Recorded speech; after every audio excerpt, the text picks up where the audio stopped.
9 months out from November's presidential showdown, Europe isn't just biting its nails, it's actively bracing for the possibility of Donald Trump's encore in the Oval Office.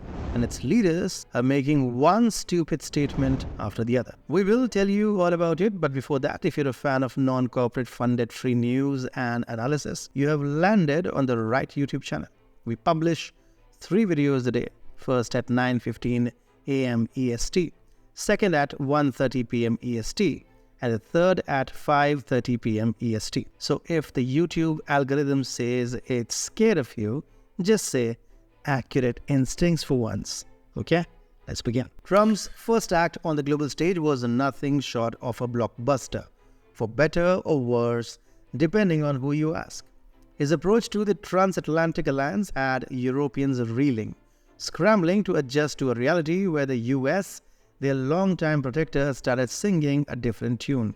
The biggest fear is that Trump 2.0 would crank up the volume, leaving promises to defend NATO allies in the dust and Ukraine hanging by a thread, all while giving Russia a not-so-subtle nod of approval. Trump's role as the tough love protagonist or antagonist, depending on your view, has certainly left its mark. His pay up or else approach to NATO sure did light a fire under Europe's collective bomb.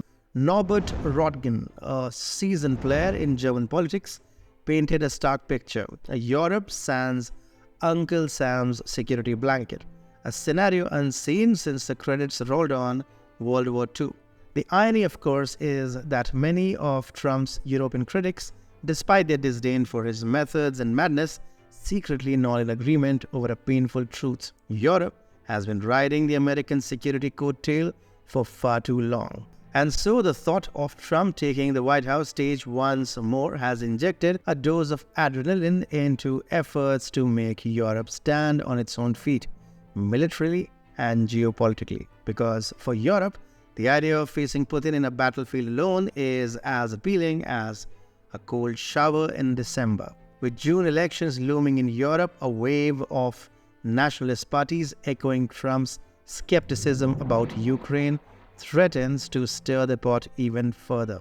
Enter Valérie Hare, France's gift to the European Parliament, who advocates for a Europe that flexes its, non-existent muscles without relying on Uncle Sam's gym membership.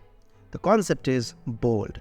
The execution, however, is a headache-inducing puzzle of costs, complexities, and time. Europe, despite its economic might, finds itself in a sort of a David versus Goliath scenario against Russia, with only a beer bottle in hand. The UK and France might have nukes, but their arsenals are like fireworks that fizzle out before they go boom.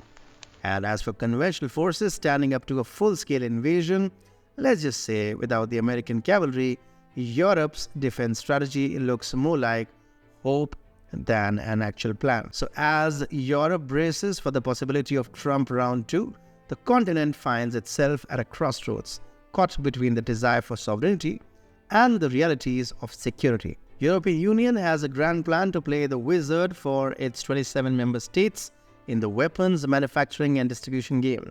Next month, they are set to debut their European Defense Industrial Strategy, sort of a dating app for defense capabilities, hoping to swipe right on a stronger, more self-sufficient union. Ursula von der Leyen, playing the role of the hopeful romantic, insists these moves aren't about ghosting the US, but rather about making Europe a more attractive partner. Let's beef up our industrial base and keep the transatlantic flame alive, she mused at the Munich Security Conference, batting her diplomatic eyelashes.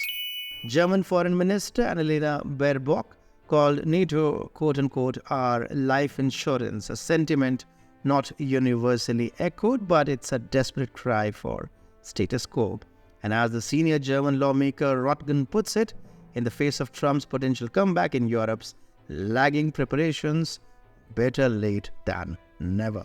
One thing is clear: Europe's quest for self-reliance and a robust defense strategy is a tale of ambition, uncertainty, with a more than healthy dash of desperation. Even if they create an EU army, how many French soldiers will march on a German general's orders? History is the study of the old, but Europe's history isn't all that old. Talking about history, Europe has a history of undermining Russian history. Here's the history lesson from Russia they all need. Watch this video to know more.